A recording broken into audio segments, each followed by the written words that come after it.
Agama itu simpel, agama mudah, tidak ribet. Di desa itu Pak, kalau ada orang mati itu sedih, tapi setelah itu lebih sedih lagi, karena kalau nggak punya uang dia harus jual sapi, jual lahan untuk bisa nyelameti si mayit.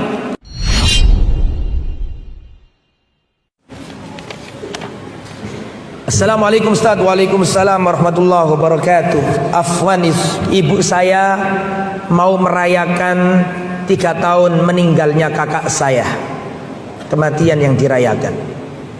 Sebenarnya ibu saya tahu itu tidak diperbolehkan, tapi mungkin karena sungkan dengan menantu dan besan, ibu saya tetap berencana mau merayakan. Yang saya tanyakan, apakah saya boleh membantu memasak karena saya nggak tega ibu saya yang sudah sepuh untuk memasak sendiri, atau bagaimana seharusnya sikap yang saya lakukan Ustaz? Mohon dijelaskan. Begini, saya ingin menjelaskan agak luas sedikit nih. Saya tanya, tolong dijawab. Orang mati sudah pernah terjadi di zaman Nabi apa enggak? Sudah. Nabi sudah pernah ditinggal wafat keluarganya apa enggak? Seharusnya nggak ada khilaf. Saya ulangi ya. Di zaman Nabi sudah ada orang mati apa enggak? Jawabannya sudah ada. Apakah Nabi sudah pernah ditinggal mati keluarganya? Jawabannya, Nabi sudah pernah ditinggal mati keluarganya, bahkan banyak. Putra beliau semuanya wafat sebelum Nabi. Qasim, Abdullah, Ibrahim wafat sebelum Nabi. Tapi itu kan belum balik Ustaz, nggak perlu ditahlili dan diselamati. Oke, masih ada anak Nabi yang lain, Ruqayyah, masih ada lain, Zainab, masih ada yang lain, Ummu Kulthum. Mereka wafat dalam kondisi sudah menikah semuanya. Lebih dari itu, Rasulullah pernah ditinggal wafat kekasihnya. Siapa? Khadijah binti Khuwailid.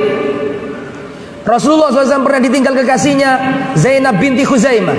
Sehingga kesimpulannya, di zaman Nabi sudah ada orang wafat. Kesimpulan kedua, Rasulullah sudah pernah ditinggal mati oleh keluarganya. Betul apa tidak? Harusnya nggak ada khilaf dalam masalah ini, karena sudah ada contoh dari Rasulullah. Nah Ustaz, kalau Rasulullah ditinggal wafat bagaimana Ustaz? Dengarkan, catat.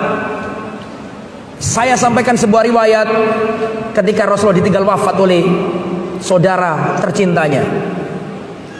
Rasulullah punya sepupu namanya Ja'far bin Abi Thalib. Ja'far ini sahabat Nabi yang wajahnya paling mirip Nabi. Antum kalau ditanya siapa sahabat Nabi yang wajahnya paling mirip Nabi, jawabannya Ja'far bin Abi Thalib. Ja'far ini yang awal-awal hijrah kemana? Habasyah. Waktu pulang-pulang Rasulullah sudah di Medina, nggak di Mekah lagi. Setelah kaum muslimin berhasil menumpas Khaybar. Khaybar itu dikuasai orang Yahudi, ditaklukkan sama kaum muslimin. Khaybar berhasil dibebaskan. Di saat itu Ja'far datang. Saking senangnya Nabi, sampai Nabi mengatakan, aku nggak tahu sebenarnya aku ini bahagia karena apa, karena kemenangan Khaybar ataukah karena kedatangannya Ja'far. Paham maksud saya? Berarti Nabi senang nggak sama Ja'far? Berarti Nabi cinta nggak sama Ja'far? Cinta sangat luar biasa. Wajahnya mirip Nabi. Dalam perang Mu'tah Ja'far wafat. Ja'far wafat. Berarti kesimpulannya kan Rasulullah ditinggal mati orang yang ia cintai, betul apa enggak? Nah sekarang apa yang dilakukan Nabi? Ya ini yang harus dicatat. Dan tirulah nabimu. Ketika Ja'far wafat, apa yang dilakukan Nabi? Nabi berkata kepada para sahabat, Isna'u li ali Ja'far to'aman faqad atahum mayushiluhum. Sahabat-sahabatku, buatkan makanan untuk keluarganya Ja'far, karena telah datang kepadanya perkara yang menyibukkan mereka. Orang kalau ditinggal mati itu sibuk apa enggak? Sibuk, nggak sempat mikirin menunya manusia. Nanti menunya apa? Rendang apa? Soto Lamongan. Oh, dia aja kepikiran kok. Dia aja ditinggal wafat kok, disuruh mikirin makanannya orang. Makanya kata Nabi, isna'u li ali Ja'far to'aman, buatkan makanan untuk keluarganya Ja'far. Pertanyaannya, berarti yang membuatkan makanan yang ditinggal mati atau orang lain? Catat itu. Apakah cukup di situ? Enggak. Rasulullah datang. Rasulullah mendatangi keluarganya Ja'far. Istrinya Ja'far adalah Asma binti Umais. Dan pada waktu itu Ja'far punya anak dua, Abdullah bin Ja'far dan Muhammad bin Ja'far bin Abu Thalib. Ja'far bin Abi Thalib, berarti saudaranya Ali bin Abi Thalib, sepupu Nabi Ja'far ini. Maka datanglah Rasulullah. Jadi yang pertama tadi menyuruh orang membuat makanan, itu satu ya, ditulis. Yang kedua, Nabi datang ke rumahnya Ja'far, keluarganya menangis, istrinya nangis, anak-anaknya kecil nangis.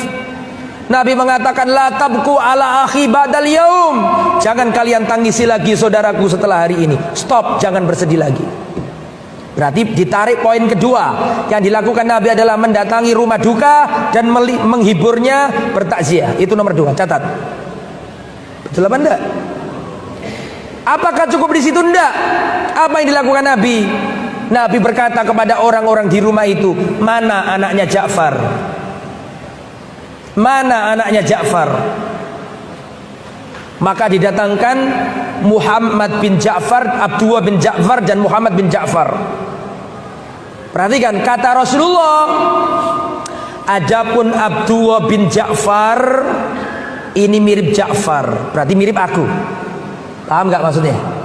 Adapun Muhammad ini mirip pamanku Abu Thalib. Berarti mirip apanya anak ini? Kakeknya. Setelah itu Rasulullah menyuruh seseorang tukang pangkas, tolong dipangkas rambutnya anak ini. Berarti kan diapakan maksudnya? Maksudnya berarti itu mengurus anak yatimnya. Berarti di situ poinnya adalah mengurus anak yatimnya, merawat anak yatimnya, membagusi apa yang nggak bagus dari anak yatim itu. Jelas ya? Setelah itu istrinya Ja'far datang ke Nabi nangis. Ya Rasulullah, anak-anakku bagaimana ini? Kata Rasulullah, apakah kau menangisi anak-anaknya Ja'far, sedangkan aku adalah wali dari anak-anak itu? Berarti apa kesimpulannya di situ?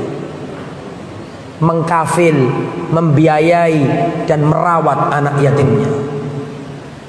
Logikanya itu Pak, anggaplah kita nggak pakai agama, sudah wis, nggak pakai agama misalnya, kita pakai sosial saja. Kalau ada orang kena penyakit, kena kesulitan, kena musibah, harusnya orang yang nolong apa dia ngasih makan orang? Logika sosial ya. Kalau orang kena musibah itu dia apakan? Ditolong. Agama itu simple, agama mudah, tidak ribet. Di desa itu Pak, kalau ada orang mati itu sedih, tapi setelah itu lebih sedih lagi, karena kalau nggak punya uang dia harus jual sapi, jual lahan untuk bisa nyelameti si mayit. Ini fakta loh, bukan katanya orang. Aku ngomong desa, ngerti kejadian di desa itu. Sudah keluarganya pas-pasan ditinggal mati oleh keluarganya, bingung, harus diselamati, jual ini jual itu. Setelah itu jalan jangka dekat, berapa bulan keluarganya satu mati lagi, jualan lagi. Islam tidak sezalim itu. Agama yang mudah, yang enak, yang sesuai fitrah. Ada orang susah ditolong. Jelas ya? Jadi kematian sudah ada di zaman Nabi. Nabi ditinggal wafat sudah pernah. Maka contohlah yang dilakukan Nabi ketika ditinggal wafat oleh keluarganya.